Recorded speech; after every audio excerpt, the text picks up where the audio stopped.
So guys, NIO just had the earnings call. I listened to the whole thing and I got some crazy bullish stuff to report to you guys. And the stock price is shooting up. This is very good. So quickly going through some of the quick numbers. A very good solid quarter. The top thing that really helped the stock price go up was the vehicle margins at 12.2%, which was higher than 6.2% in the second quarter of 2023 and 9.2% in the first quarter of 2024. So vehicle margins are increasing, and this was primarily due to supply chain optimization. So they delivered what they promised.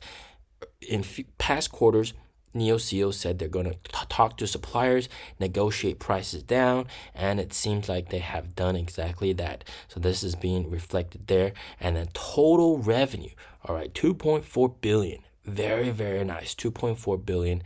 And of course, net losses, we still had a 700 million roughly net loss, but this was mostly due to SG&A increase and also R&D. So the R&D is remaining stable, but SG&A, because they're launching Onvo, they got to do more marketing activities, and because the sales are increasing, they sold more cars, so they got to give more bonuses to sales reps, etc. So it is kind of expected.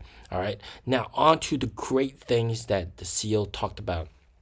So for Onvo, they expect that by December, they're going to be able to deliver 10,000 vehicles a month. And then onwards in 2024, they'll be aiming at around 20,000 vehicles per month. But right now, they're slowly ramping up. Now, the Q2 margins, gross margins, was mainly because of supply chain improvements. They found more opportunities to optimize products, and they will also make new market strategies, and they found even more optimizations for the products, so they can increase the margins up to 15%, all right, vehicle margins by Q4 this year. So this is very nice. And the long-term target for NIO brand, new products, they can hopefully achieve 30,000 to 40,000 per month. All right, they said that deliveries per month. That is incredible. All right, and long-term 25% margins target with optimization will give you profitability. Boom, right there. Onvo. All right, Onvo is in a very different market segment. That market segment and that price tier has over 8 million vehicles, cars in that market. So it is very competitive. The cars are very competitive. Onvo will take market share from PHEV, EREV, etc. And for Onvo brand, a 15% margin is reasonable target for them. So Onvo margins 15%, that's good. SG&A expenses kept increasing, more marketing activities. The L60 total delivery volume will be in Q4 mostly, and then the target for total Onvo deliveries will be 20K for Q4. And because it is using new technology and it's a new road to ramp up on the supply side. And then here, non-GAAP, 3 billion RMB R&D every quarter. So, R&D is pretty much going to remain stable. They're going to spend a lot on R&D. There might be some fluctuations. The Onvo L60 deliveries are also happening, so they can expect SG&A to increase as volume of deliveries increase, but it will be optimized according to the CEO. And then the L60 margins can get up to 15% at volume. There's a strong chance because this car is designed for efficiency. Once they ramp volume up, they can do the same thing with NIO, talk to suppliers, negotiate prices down, optimize. Production capacity is working towards 2025 and 2026. So by those 2 years, they're going to be able to produce a lot more cars. Next year, in Q3, they will have 3 factories pumping out cars. So long-term production is going to be very good. And production headache is just short-term. All right, so it is not a long-term pressure.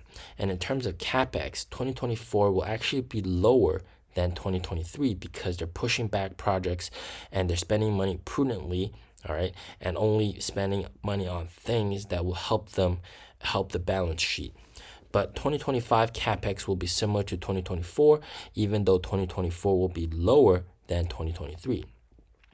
SG&A will increase as sales increased from 30,000 to 57,000. And bonuses have increased, so more sales cost, also lots of marketing activities.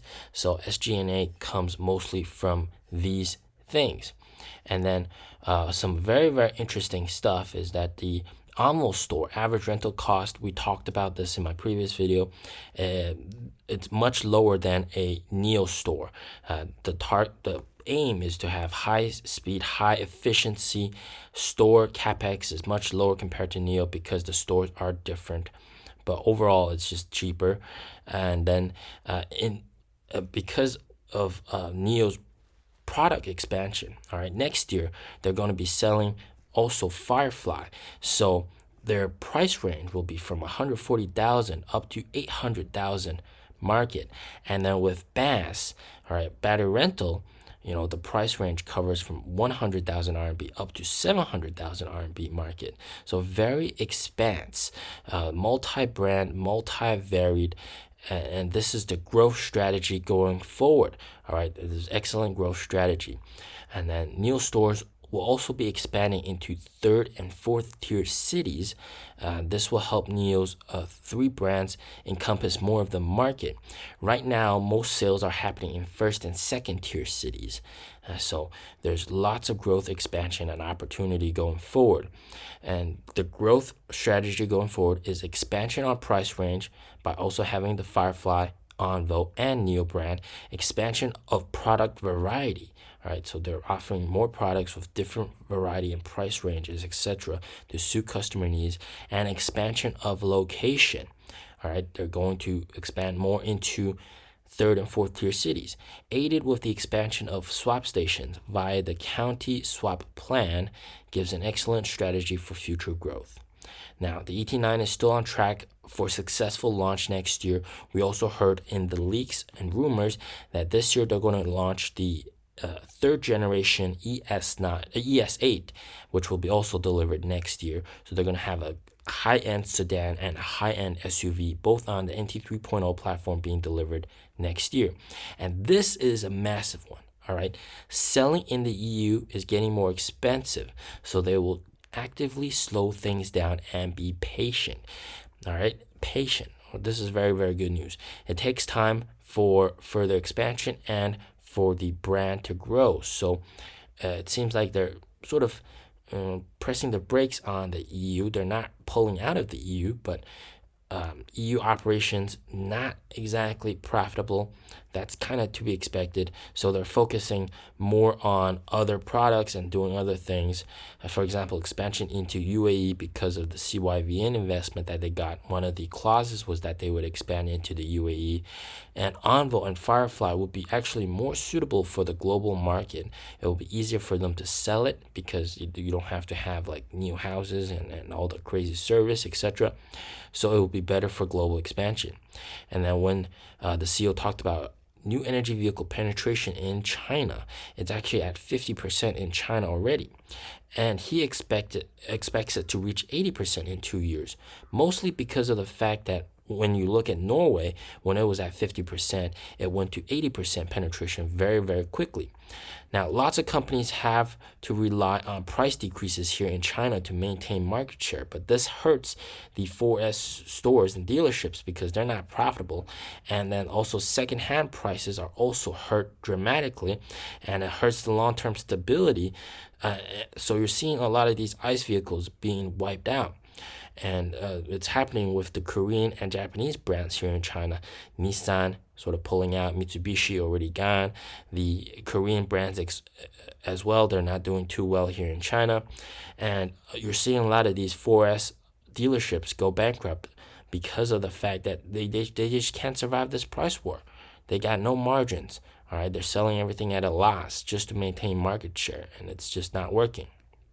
And then going forward, they expect significantly narrowed losses from other sales, and soon other sales will be more profitable. So this will be thanks to the change of insurance service package that they did late last year. Also, more people are paying for swaps because they're not giving away permanent free swaps. They're giving away only free swap vouchers. Once they use up those vouchers, people that swap will, of course, have to pay. Now, swapping itself, 60 plus orders per day is the break-even point. So at the price of charging 60 plus orders per day, it will break even. And then swap stations on average have 30 to 40 orders per day. So it's not too far from profitability, from breaking even for the swap stations. And the CFO said the reason why it's not really profitable right now is because, well, early on they gave out unlimited free battery swap, aka neo owners like me who can swap as many times as we want for free, and this will unfortunately result in losses for the battery swap business. So sorry guys, I was one of the early neo owners, but of course this is offset, all right, by future neo owners that don't have this privilege. All right, the privilege got reduced to 6 free swaps per month, and then now they don't get any free swaps. They just get some vouchers. They use up those vouchers, and then they have to pay for swap. Also, they are deploying swap stations early because they realize that swap stations really help sales increase in the area. So they're pre-deploying a lot of swap stations in target areas where they want growth, where they want sales to expand, or whereas they might not have a lot of existing neo owners there. So this will help out with sales, but also mean that those swap stations get much less action, and that will also incur some losses. So that's why you're seeing this average of 30 to 40 orders per day on average per swap station. So it will break even soon, and then soon battery swap will also be highly profitable. Now, this is great earnings report. We're seeing the stock go up. What did you guys think of this earnings? Let me know in the comments down below. As always, stay safe, stay healthy. Peace out.